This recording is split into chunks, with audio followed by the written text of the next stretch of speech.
Thank you very much. I want to begin today by expressing my deep condolences to the entire Bush family on the passing of former First Lady Barbara Bush, a wonderful, wonderful person. For decades, Barbara was a titan in American life. Her presence and character were engraved into America's identity. Her strength and toughness really embodied the spirit of our country, and her warmth and devotion earned the admiration of an entire nation and indeed the entire world. She was a tireless champion for literacy. She was a fierce advocate for the American family, and she was a woman of proud patriotism and profound faith. Our hearts are saddened by her passing, but our spirits are lifted by the memories of her goodness and her grace. She was a good person. Melania and I send our prayers to Barbara's husband of 73 years. I'll never beat that record. President George H.W. Bush, to the surviving children, Jeb and Neil and Marvin, Dorothy, and former President George W. Bush, and to their many wonderful grandchildren and great-grandchildren.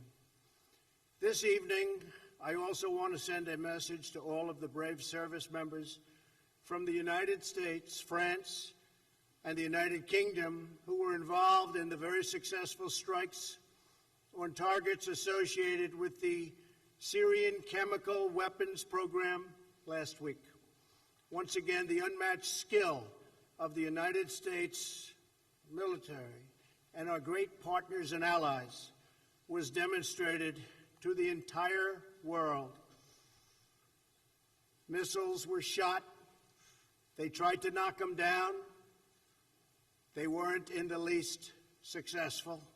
They hit none. The purpose of our strike was to establish a strong deterrent against the use of banned chemical weapons.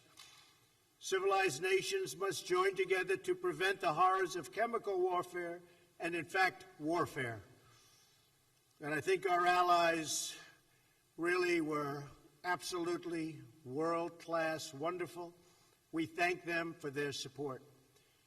Today, I'm thrilled to be joined by my good friend, Prime Minister Abe of Japan. Highly respected gentleman. Prime Minister Melania and I are honored to host you and Mrs. Abe once again at Mar-a-Lago. We're grateful for the tremendous hospitality you showed us during our visit to your country last fall. It was a true privilege to be welcomed to the magnificent land of Japan, or, as I've heard all my life, the land of the rising sun. It's true. So great.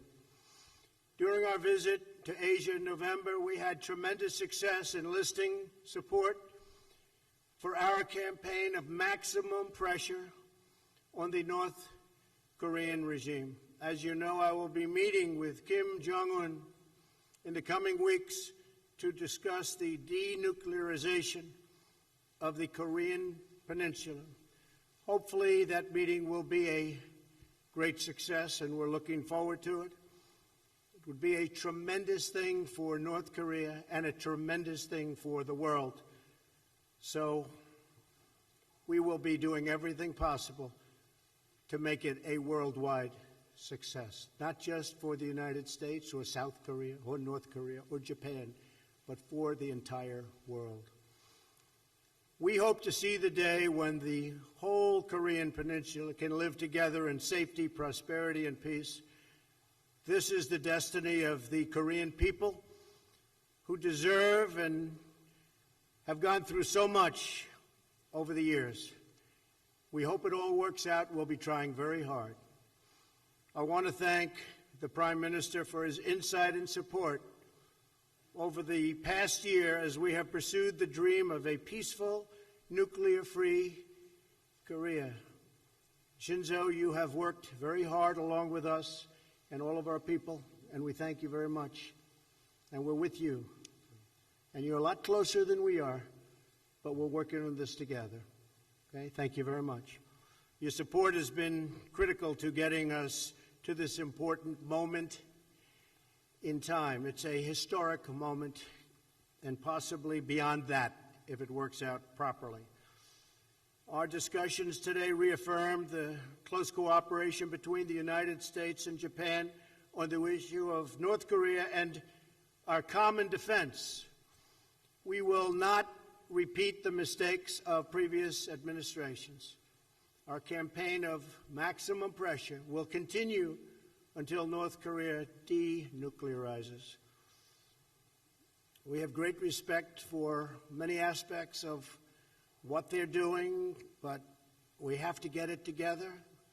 We have to end nuclear weapons, ideally in all parts of the world. That would be a goal for all of us to hope for and to cherish. As I've said before, there is a bright path available to North Korea when it achieves denuclearization in a complete and verifiable and irreversible way. It will be a great day for them. It will be a great day for the world. During my visit to Japan last fall, I met with Japanese families who endured the terrible heartbreak of having their loved ones abducted by the North Korean regime. We want to see these families reunited as soon as possible. And I know for a fact that it's one of the truly most important things on Shinzo's mind. We talk about it often. It's so important to you. And we're going to do everything possible to have them brought back and bring them back to Japan. I gave you that promise. The United States also supports Japan's efforts to improve its defense capabilities, and we're exploring ways to expedite the sale of American military equipment to Japan through the Foreign Military Sales Program. We've stepped up our effort not only with respect to Japan but other allies, that when they order military equipment from us, we will get it taken care of and they will get their equipment rapidly. It would be, in some cases, years before orders would take place because of bureaucracy with Department of Defense, State Department. We are short-circuiting that. It's now going to be a matter of days. If they're our allies, we are going to help them get this very important, great military equipment. And nobody makes it like the United States. It's the best in the world by far. We're also working to improve our economic partnership by reducing our trade imbalance and removing barriers to U.S. exports. The United States is committed to free, fair, and reciprocal, very important word, trade. And we're committed to pursuing a bilateral trading relationship that benefits both of our great countries. Prime Minister Abe and I have agreed to intensify our trade and investment consultations. Ambassador Lighthizer, who is with us today, will take the lead for the United States. These past 2 days have been extremely productive. The friendship between Japan and the United States has never been closer. I truly believe it has never been closer than it is today. And the bonds between our people have never been stronger.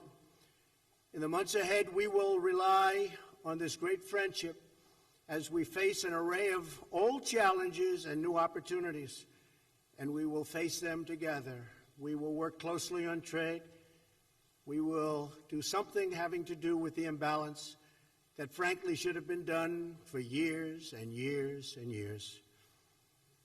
Mr. Prime Minister, I want to thank you again for traveling to Mar-a-Lago for these important discussions and meetings. It's been a true honor to welcome you here and to work with you toward greater security, prosperity, and peace for our two truly great and wonderful nations. And thank you for being here, Shinzo. Thank you. Thank you very much.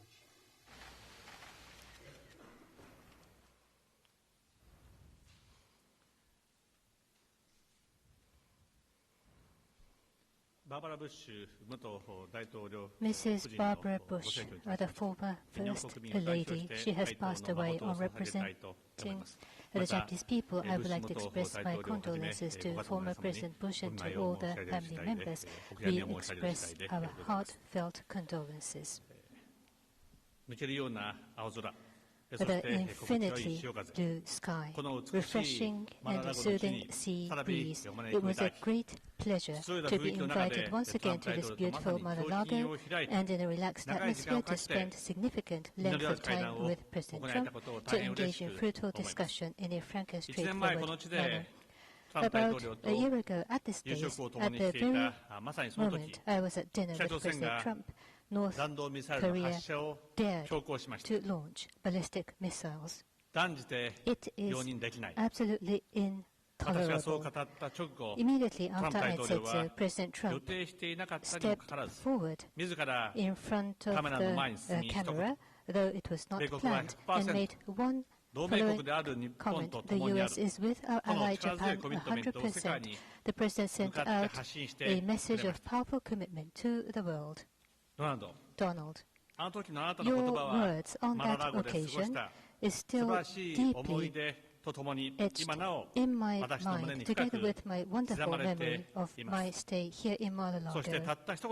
With one single comment, you demonstrated the superbly strong Japan-US alliance, which has a history of longer than half a century, and I once again express my deepest respect for your remarkable leadership. A year or so has passed since then. The situation surrounding North Korea, due to the decisive decision by President Trump on the first ever U.S.-North Korea summit, is at a historical turning point. The past mistakes should never be repeated. On this point, President Trump and I were in full agreement.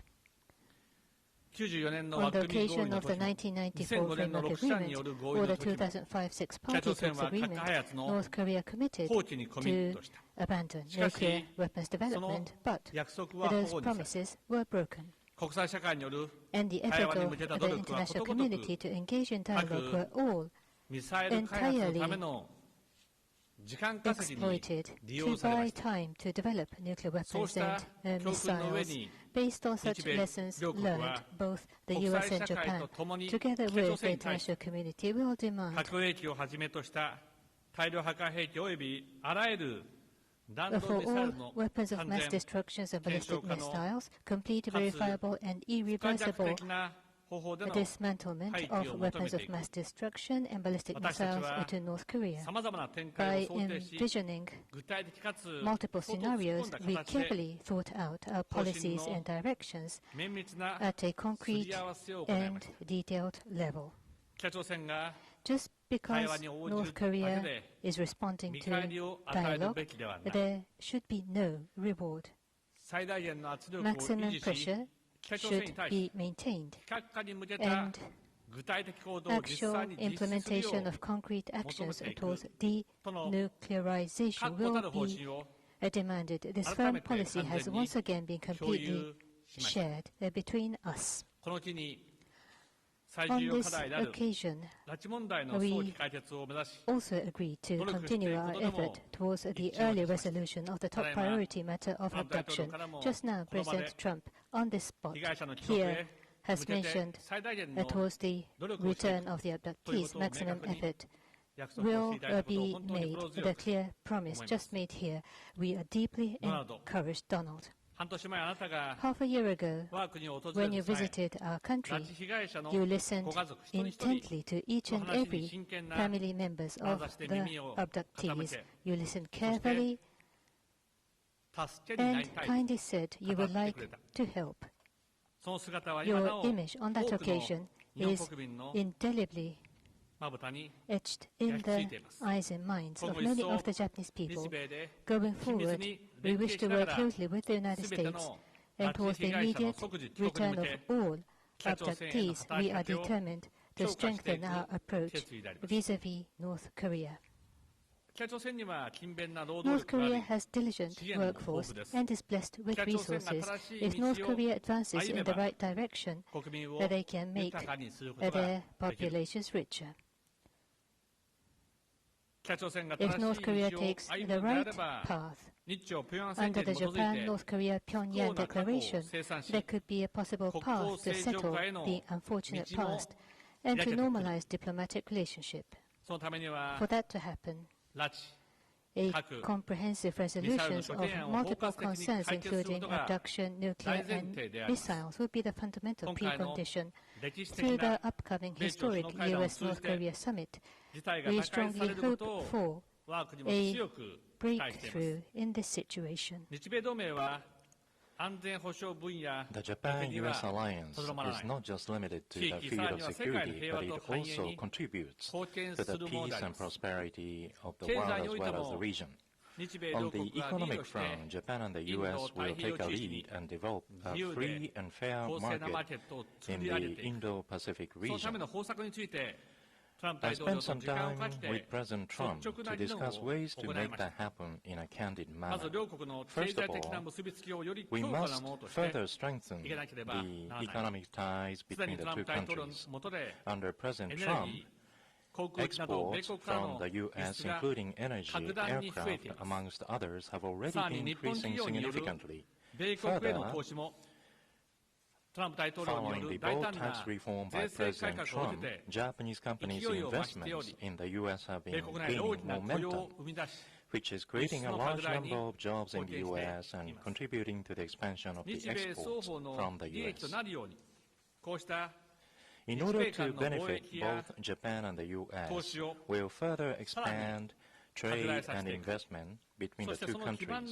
Building upon that foundation, will aim to realize economic development in the free and open Indo-Pacific region based on fair rules. To make that happen, at this time, President Trump and I agreed to start talks for free, fair, and reciprocal trade deals. And Minister Motegi will be responsible for these talks on the side of Japan. Minister Motegi and U.S. Trade Representative Lighthizer, I hope will have a very fruitful discussions. Over the last 2 days, President Trump and I have spent more than 7 hours together over meals and playing golf, while at the same time we were able to hold extremely fulfilling talks in a relaxing atmosphere. The last 2 days were the time when I was able to further deepen my friendship and relationship of trust with President Trump. Lastly, I'd like to express my sincere appreciation to Donald and First Lady Melania for their wonderful hospitality as well as the continued warm-hearted welcome of the people of the United States. Thank you. Thank you very much, Shinzo. Appreciate it. Questions? Mark Landler. Mark. Thank you very much, Mr. President.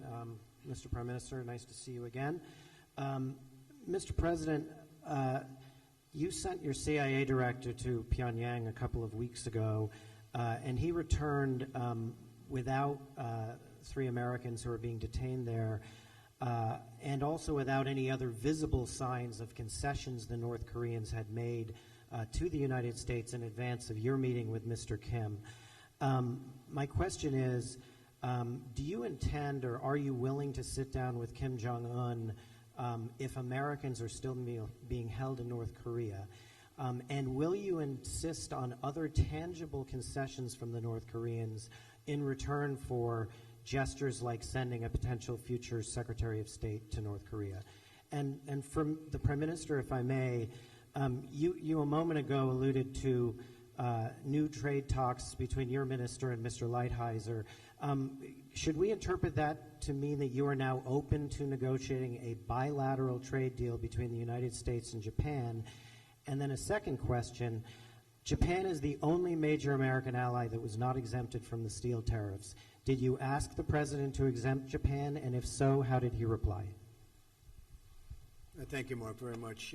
The fact is that they do have 3 prisoners. We have been talking about them. We're negotiating now. We are doing our very best. As you know, they've been there a long time, and it's harsh treatment. We fought very hard to get Otto Warmbier back, and when we came back, he was in very, very bad condition. It was a very sad event. We are likewise fighting very diligently to get the 3 American citizens back. I think there's a good chance of doing it. We're having very good dialogue. We will keep you informed, but we are in there, and we are working very hard on that. We have come a long way with North Korea. We were, as you know, and when I say we, for many years they've been talking to North Korea, and nothing's happened. This should have been taken care of by past administrations when they were not nearly so far along. But we put unbelievably powerful sanctions on and many other things. I want to thank publicly President Xi of China, who has done more for us than he's done for any other administration or than any leader of China has done for any president or administration.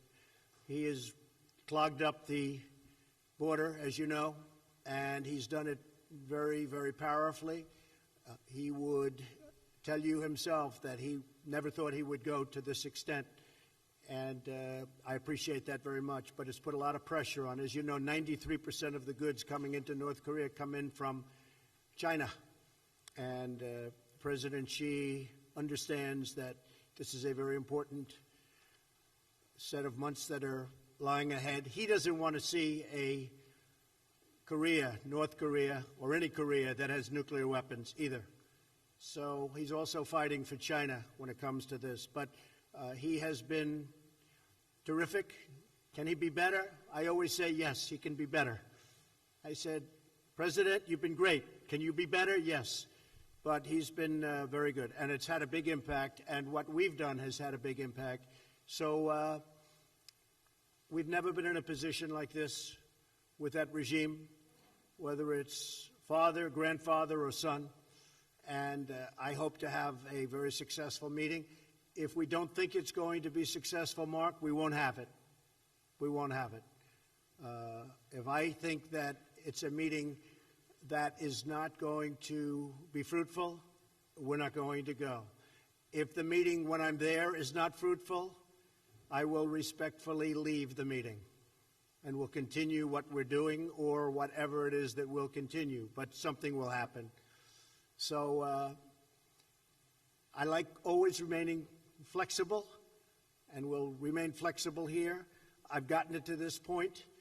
President Moon of South Korea was very generous when he said if it weren't for Donald Trump, the Olympics would have been a total failure.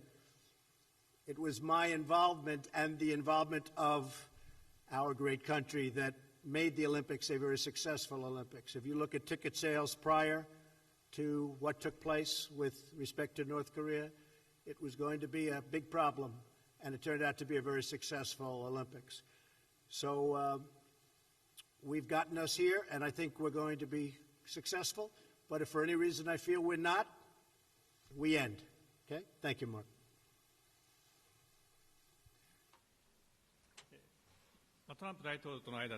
Between President Trump and myself, for benefiting both Japan and the U.S., we have expanded investment and trade based on that foundation.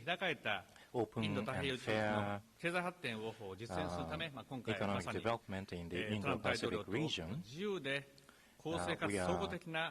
we have agreed to start talks for free, fair, and reciprocal trade deals at this time. As for Section 232, Japanese steel and aluminum would not exert any negative influence on the U.S. security. Rather, it's our position that the quality of Japanese products is high. Many of those products are difficult to be replaced with, and they are greatly contributing to the U.S. industries and employment. So recognizing that, we'd like to continue to respond to this matter going forward. I will add that the 232 having to do with aluminum and steel tariffs, 30% in one case, 25% and 10% that it's got us to the bargaining table with many nations, and in other cases they're paying. And it's billions of dollars coming into the coffers of the United States. So they've been actually very important. If you look at what we did with solar panels, where we put 30% tariffs on, we had 32 companies opened with pretty new plants because it's a relatively new industry. Of the 32 plants, 30 were closed and 2 were not doing well. Since putting the tariffs on, the 2 are doing very well. 7 or 8 are going to be opening, and a lot more will open. Same thing with washing machines. We were, believe it or not, having washing machines dumped all over the country. We put tariffs on, and we're now opening up and expanding companies that create and make, which is actually a very big business, washing machines and dryers. So the workers of our country know what's happening. We have companies moving up from Mexico, automobile companies, and they're building new plants in Michigan and Ohio and Pennsylvania and Kentucky and expanding their plants. A lot of things are happening. Our country is doing very, very well. So, and it's going to continue. It's going to continue. A lot of great momentum. If you look at any chart, the enthusiasm for business in our country is at an all-time high. And unemployment for African American workers, for Hispanic workers, unemployment is at an all-time low. In history, in the history of our country, it's at the lowest point. If you look at unemployment for women, it's at an 18-year low. So we're very proud of our achievements. And starting now, as you see, over the last few weeks, the tax cuts are kicking in. And it's a beautiful thing to see. And people are spending money where they didn't have the money to spend previously. So we're very happy with that. Shinzo, please.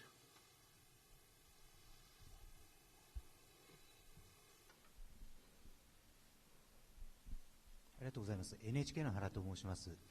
安倍総理大臣とトランプ大統領に北朝鮮の対応について伺います。まず安倍総理大臣の南北や米朝の首脳会談の調整が進む中で、日本が置き去りになるのではないかという意見が国民にあります。安倍総理大臣は北朝鮮の対応をどのように見ていますか。There is a concern in Japan that Japan may be left behind. So how are you going to proceed with dialogue with North Korea? President Trump, you talked about the abduction issue. Are you going to consider the nuclear weapons disarmament the same level as abduction issue? Well, maybe I'll go first. Abduction is a very important issue for me because it's very important to your Prime Minister. I will tell you that we were having dinner last night, and he started talking about abduction and how horrible it was, and his level of enthusiasm was unbelievable. And I said to him right then and there last night at the table, I said, we will work very hard on that issue, and we will try and bring those folks back home. Very, very hard.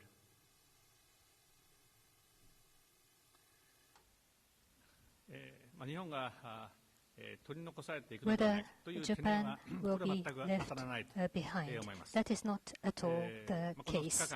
In the last 2 days, together with President Trump, we have spoken about North Korea.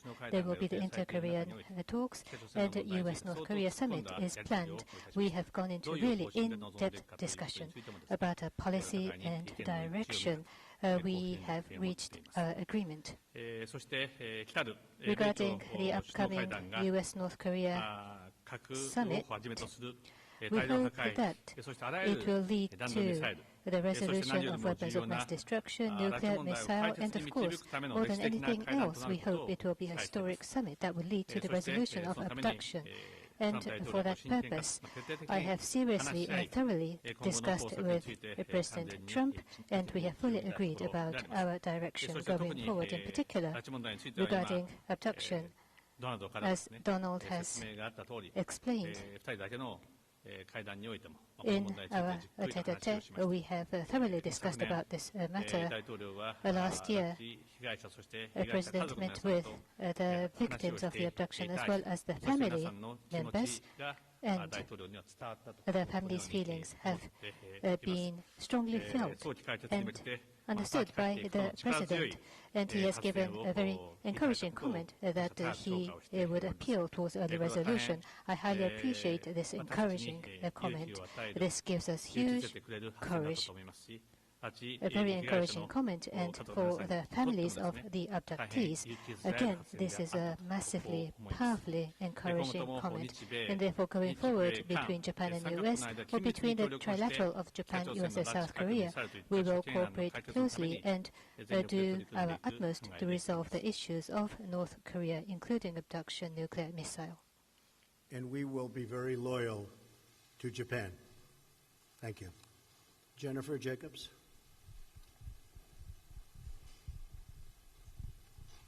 Thank you, Mr. President.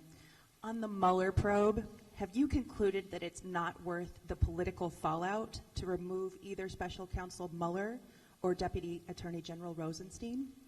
And Prime Minister Abe, did the President ask you to provide more funding for U.S. troops in Japan?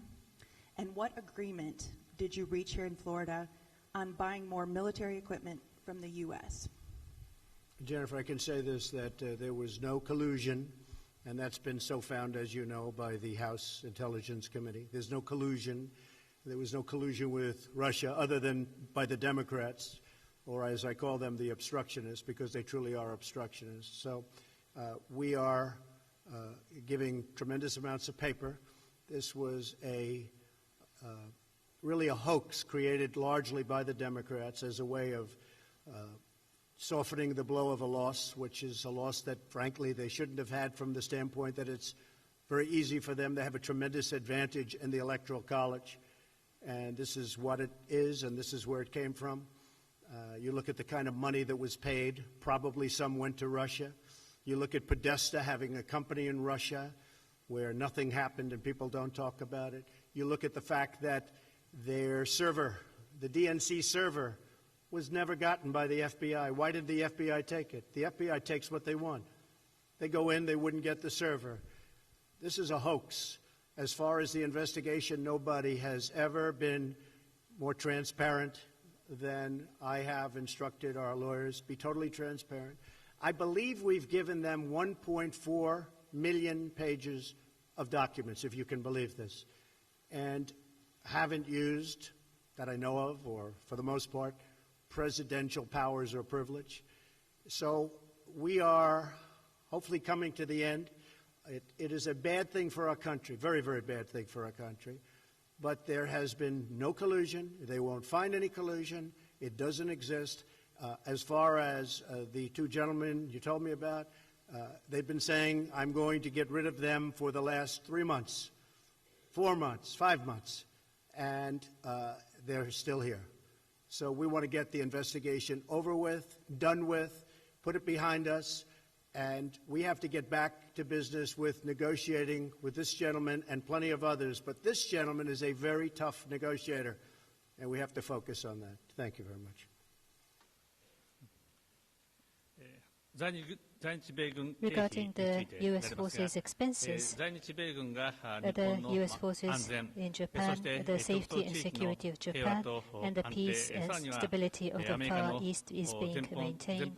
And for the forward deployment strategy of the United States in the Asia-Pacific, in terms of the presence in Japan is very meaningful and significant. In the case of Japan, across the world, in terms of paying for the expenses, Japan accounts for the largest percentage of stationing compared to other countries, and the President understands very well.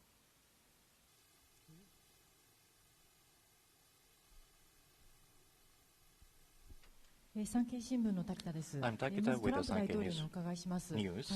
I have a question for President Trump. This is the follow-up question for 232. So you don't have any intention to exempt Japan at this point in time, and President Trump and Prime Minister Abe, with regard to trade, you are going to establish new talks for trade. Is it going to be in the direction of FTA, or TPP. So I'd like to hear the views from both of you. So this time between President Trump talks for a free, fair and reciprocal trade deals to initiate that has been agreed. As for this talk, Minister Motegi and Ambassador Lighthizer, USTR, will be the representative, and Mr. Aso and Vice President Pence's U.S.-Japan economic dialogue, they will be receiving the report of these talks. As for these talks, so that it will be the interest of both of the countries, the investment and trade between the two countries will be expanded, and we are going to realize a free and open Indo-Pacific economic growth. So on the U.S. side, that they are interested in a bilateral deal, we are aware of that, but at any rate, our country's position is that TPP is the best for both of the countries, and based on that position, we shall be dealing with the talks. Thank you very much. The United States has a massive trade deficit with Japan. It's anywhere from $69 billion to $100 billion a year. That's massive by any standpoint. We are doing 232 on steel and aluminum.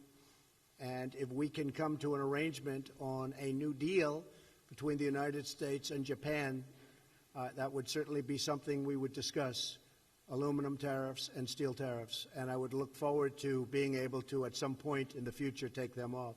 But right now we have a deficit that's a minimum of $69 billion a year. Japan sends us millions and millions of cars, and we tax them virtually not at all. And we don't send so much product because we have trade barriers and lots of other things. So these are the things that the Prime Minister and I are going to be discussing over the next short period of time. The media has not covered the TPP correctly. I don't want to go back into TPP, but if they offered us a deal that I can't refuse on behalf of the United States, I would do it. But I like bilateral better. I think it's better for our country. I think it's better for our workers. And I much would prefer a bilateral deal, a deal directly with Japan. We already have a deal with 6 of the 11 nations in the TPP. So we already have trade deals, and the others we can make very easily. They're all calling wanting to make a deal.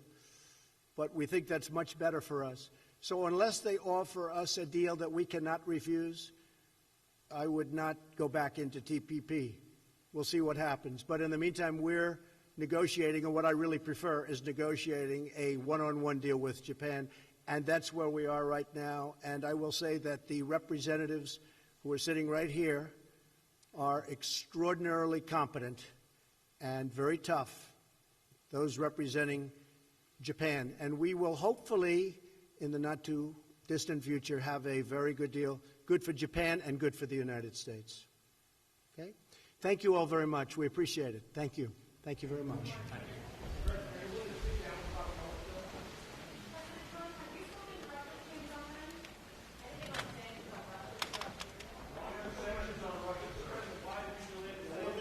We'll do sanctions as soon as they very much deserve it. We will have, that is a question.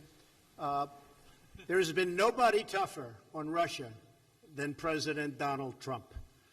Between building up the military, between creating tremendous, vast amounts of oil, we raised billions and billions of dollars extra in NATO. We had a very, very severe, we were talking about it a little while, fight in Syria recently, a month ago, between our troops and Russian troops, and that's very sad. But many people died in that fight. There has been nobody tougher than me. With the media, no matter what I did, it's never tough enough because that's their narrative. But Russia will tell you there has been nobody tougher than Donald Trump. And then the other night, we had a strike in Syria, which was absolute precision. I leave it with this. With all of that said, if we can get along with China, and if we can get along with Russia, and if we can get along with Japan and other nations, that's a good thing. not a bad thing. Just remember that. If we got along with other nations, that's good, not bad. Thank you very much.